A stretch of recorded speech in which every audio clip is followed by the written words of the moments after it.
Hello YouTube, what is going on? It is your boy GZTV. We are back with yet another movie review. This is the last of the viewer suggestions. Again, I don't remember your name, but we'll pop it up on the screen. I really appreciate you. We are here with the 1994 film, taking it back a couple years from George of the Jungle, which I just reviewed. We have Baby's Day Out, and this isn't a Disney movie. I low-key thought it was at first, but it is a 20th Century Fox film. I just watched this, and man, I watched this earlier with my dad in the day, and this movie is way better than people give it credit for. I think this is one of my favorite 90s films probably ever. I remember maybe watching it a little bit as a kid, but this is a first watch as a conscious mind for me, and especially as a movie reviewer. I don't know how this movie bombed in the box office. I really don't. This movie is really awesome. I like it. It's basically Home Alone mixed with the Three Stooges with a baby as the protagonist, and honestly, I think it works perfectly. It's not like the greatest movie ever fucking made, but I really enjoy this thing. I'm gonna have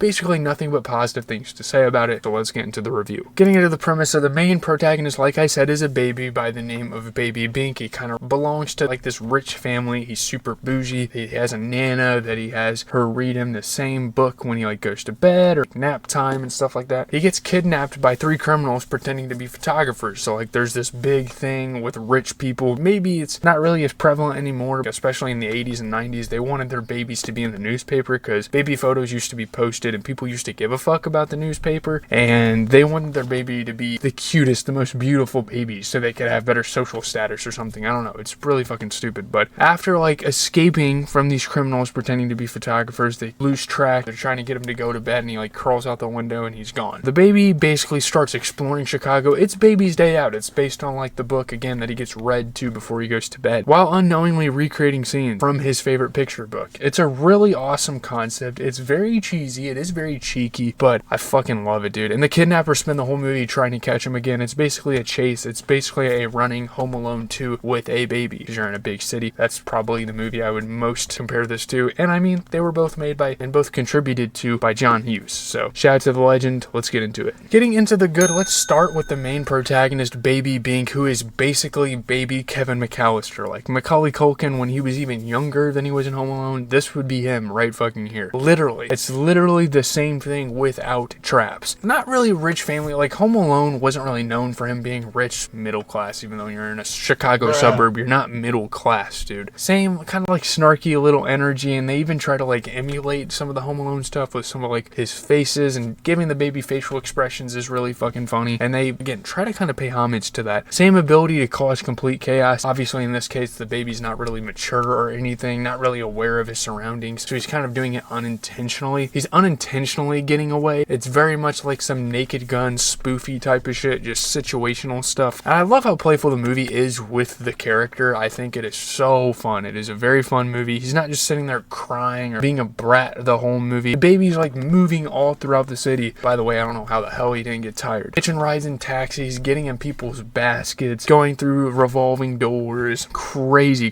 shit. And getting into the criminals, honestly, I would usually say the protagonist steals the movie, but obviously with the limited dialogue and stuff like that, it's hard to say that Baby Bink was the best part of the movie, even though he was cute, obviously a little baby. But the criminals absolutely steal the show. I think these are even better than what you would get in Home Alone. The kidnappers absolutely make this movie, and when you first look at this movie and you first see what they're setting up as, and you see who these criminals are, it's going to be like, oh, it's like some Three Stooges, Home Alone, Ferris Bueller's Day Off with the principal, like them dumbass motherfuckers. But no, dude. Joe Pantoliano, who we know from The Sopranos, shout out to Ralphie Cifaretto. That dude is hilarious, and he is such a good actor. Definitely made a name for himself during the 90s and the 2000s. I'm sure he did work before that, but that's when I first became aware of him. Big Harry and Marv energy from Home Alone. But honestly, at times, I think I laughed more at this movie. I think just the comedic element, and maybe we will kind of touch on the comedy here in a moment, but I do think the comedy in this movie is better. It is a pretty fucking funny, goofy movie. The chemistry between the three criminals is pretty awesome. I think they kind of bounce off of each other. They kind of have a ringleader played by, I think his name is John Mulaney or something like that. I can't think of his name. I'll pop it up on the screen, but they're idiots, but lovable idiots. Obviously you don't like them because they're crooks and they're trying to steal this cash cow of a baby to make money for their photography business, and all the slapstick stuff. The construction site sequence was fucking funny. The gorilla scenes were amazing. The lighter to the crotch, one of the best scenes I've seen in most of the comedy films that I've started to kind of go back and review. And it's nice that you basically, shout out to the viewer, reviewer gave me a comedy film because I'm very much in that mood. I'm very much watching a lot of those movies, with the exception of maybe like A Marty Supreme. But me and my dad were dying laughing at some of the stuff they pulled, especially with The Criminal. I think the book setup as well is super clever, and just the setup of the movie, just the kind of like concept of it. We've seen very recently even like using books, literature, pop culture to like tell your story. We've seen that in Stranger Things with Dungeons and Dragons, as well as A Wrinkle in Time. I love when movies do stuff like that. I love that it's not really a gimmick, but I'll call it that. The whole idea that Baby Bink is unknowingly following his favorite story across the city, I think that is a really fun concept, and you see like the transitions from the book into real life, everything kind of like materializing in front of young, naive Baby Bink's eyes. I think it is awesome. It is super creative to kind of follow, and I love how in the end he needs his boo-boo. That's what he calls it. He calls the book his boo-boo. It's like his favorite book. The butler and the chaperones and all of them are like, go get him his boo-boo. And then there's so many funny scenes. Obviously there's so many iconic scenes. I don't want to get into like a scene to scene basis because I just overall enjoy the movie. I don't really want to single anything out, but this movie's fucking great. Getting into the bad, now obviously if you're a realist at times like I am, I will admit I'm definitely a realist at times, plot armor and some of the goofy shit and how ridiculous this movie is, it's not going to piss you off necessarily or like offend you, but it's going to probably turn you off to the movie and make you not want to watch it anymore. But I can forgive it here because it is awesome. There are definitely moments where the movie stretches believability quite hard, and again, for these videos I'm not really sure how long they're going to be, but the kidnappers will literally be right there, and there's just like situational things that kind of pull some convenience to kind of keep the story going, keep the baby on the run, almost catch him, the baby escapes again somehow, these little cut scenes, and the baby is a fucking football field away from them somehow in like a split second. I don't know, it's just stuff like that. It's obviously not a realistic movie. It's supposed to be kind of a family friendly. It's really supposed to be more for kids. It gets repetitive, obviously. I mean, some of the things that happen in this movie are absolutely insane and absolutely over the top. I can definitely acknowledge that. Again, these are acknowledgements because this is that good of a movie to where anything that people hate on them, I more acknowledge them than kind of just agree with some of the critical sentiments myself. But the construction scene is kind of crazy. Obviously, people should probably be dead. I mean, we're talking about 30-story buildings, and you're like falling off the platforms, and some of them like fell in the dumpster or like in the muck or something. Even then, you probably would die on impact, getting smashed by shit. A lot of blunt force trauma, just like smacking things, especially when Pantoliano falls off the building. He's like smacking his balls on the fucking beams, all this crazy shit. Obviously, he should have been dead, but it's fine. I mean, it's a family-friendly film. It's very cartoony, clearly kind of going for that, so why the hell would we turn it dark and turn it into a horror movie by fucking killing people? No. It's not really a realistic movie. That's what I'm trying to say. Getting into the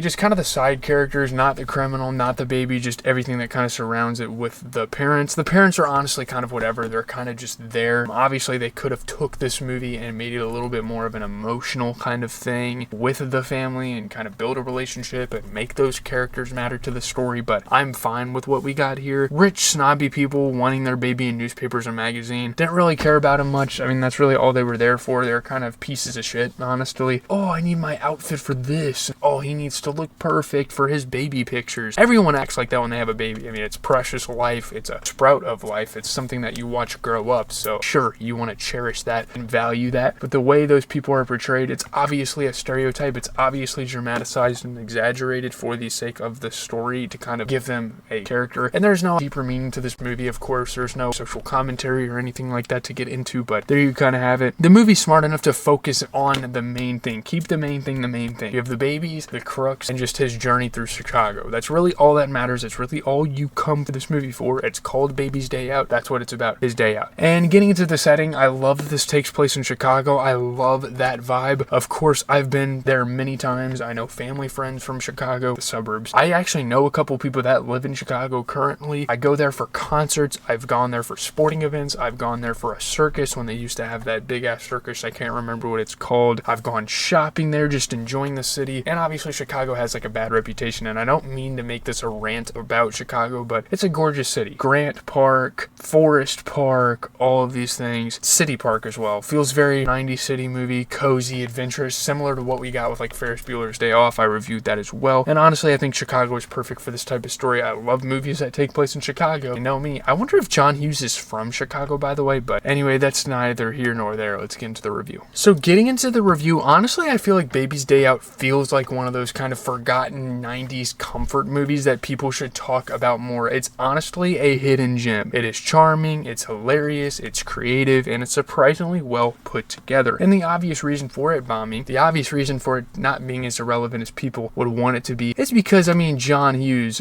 look at his fucking track record. I mean, Home Alone, National Lampoons, I mean, holy shit. It's a goofy movie and it's unrealistic, but who fucking cares? This is another one of those similar to George of the Jungle, where it's super unserious and you can kind of just sit back and have a good time with it. Movies are supposed to be fun, and I think that is something that was very much encapsulated in that era of films. This movie absolutely is. It is an extremely underrated movie to me. One of the better family comedies of the 90s. I'm gonna go ahead and give it an 8.2 out of 10. I really enjoyed this movie. I enjoy it a whole tier higher than George of the Jungle, which I know is crazy, but I don't really have much to say. Shout out to John Hughes. Obviously, he didn't direct it. I know I brought him up all sorts of times during this video, even though he didn't direct this. He wrote a lot of these, and these are considered John Hughes films. He has a lot of writing credits throughout his career, and I can't wait to see what movies we get into next. Obviously, we're going to be pivoting kind of back into comedy. I might go back and see if any of the 2025 movies I wanted to check out are on streaming platforms, but other than that, we're going to be going on a comedy journey, because here in like a month and a half, Supergirl is coming out, and I might actually go check that out. I'm very much into some of the superhero releases that are coming out this year. So that being said, leave a like, comment, subscribe. As always, has been your boy GZTV, giving you guys the best movie reviews out there, I think. Go check out the social medias. Have a good rest of your day, night, whenever you are watching. I'll try to get this video out as fast as possible. We will see how that works. Should be a pretty short one, should be pretty concise. This movie isn't doing much, but I love it, so peace.